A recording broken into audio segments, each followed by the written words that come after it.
Isang magandang buhay na naman po para sa ating lahat. Yan po, ako po ay nag-isa na po ng ating recipe ngayon. Bali, tinola po yan. Yan.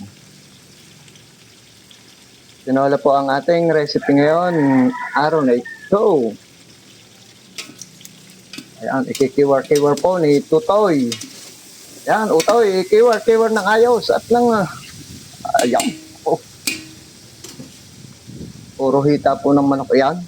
Sambuo, isang tao yan. Palatan po natin ng patay. Nakaw, Tutoy, dahan-dahan. At madaling magdagdag, mahirap mag-adjust.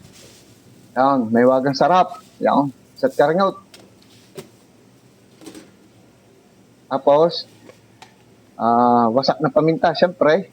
Siyempre, laging natin yung wasak na paminta. Laging magkasama yung magkamag-anak na yan eh. Tuloy-tuloy lang sa, yan, tikiwar-tiwar, Utoy, at nang baka ang ilalim ay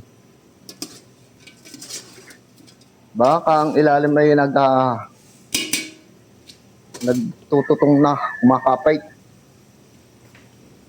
Yun. Hindi nyo lang po nakikita, malalaki po yung hit yung yun eh. Yan, tinakuliban ni Utoy. Nagpakita pa, sabay ni Tay. At makalipas ang ilang sandali, ulit. Yan. Yung, binuksan na ni Utoy. Talaga namang lalagay po natin ay sayote. Mahirap na po ang papaya. Baka tayo masabihang maglalagay ng prutas sa ulam. Iyon. Siyempre, Utoy, kailangan kikiwar-kiwar mo yan. Yun. Narinig ni Utoy. Yun. Pinakita pa Talaga namang ang laki po noon Ang ulam ng mga tropa. Yun, tinaklaban na naman po ni Utoy. At makalipas po ng ilang sandali ulit. Yan. Lalagyan po natin ng chicken cubes. Para po naman malinam naman sabaw ng ating tropa. Iyon, mainit. Napaano si Utoy napaiktad. Yan, kiwar-kiwar lang ho natin. Yan. Pagkatapos, nakluban na naman ni Utoy. Tuloy-tuloy lang ho. Ayan. Nakluban ni Utoy. At makalipas ulit ang ilang minuto, binuksan na naman ni Utoy. Nag-iumaso Usok asbok. Yan.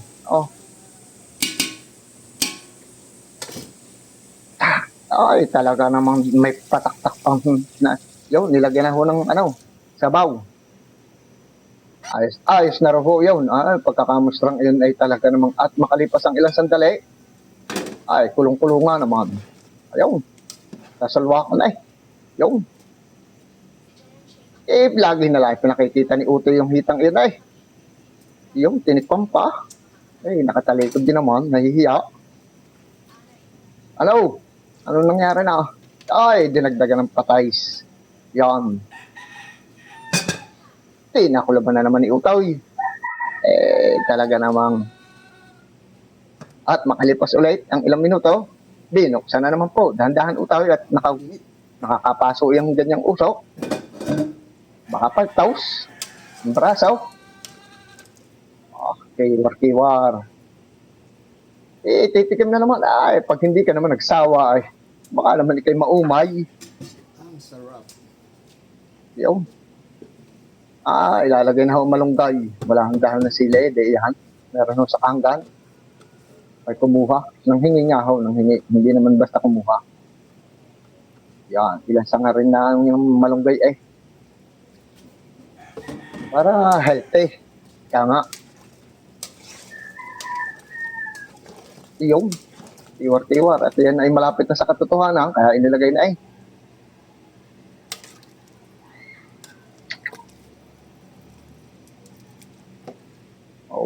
Okay.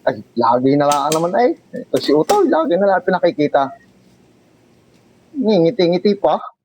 Hanggang dito na lang po. And God bless. Magandang buhay.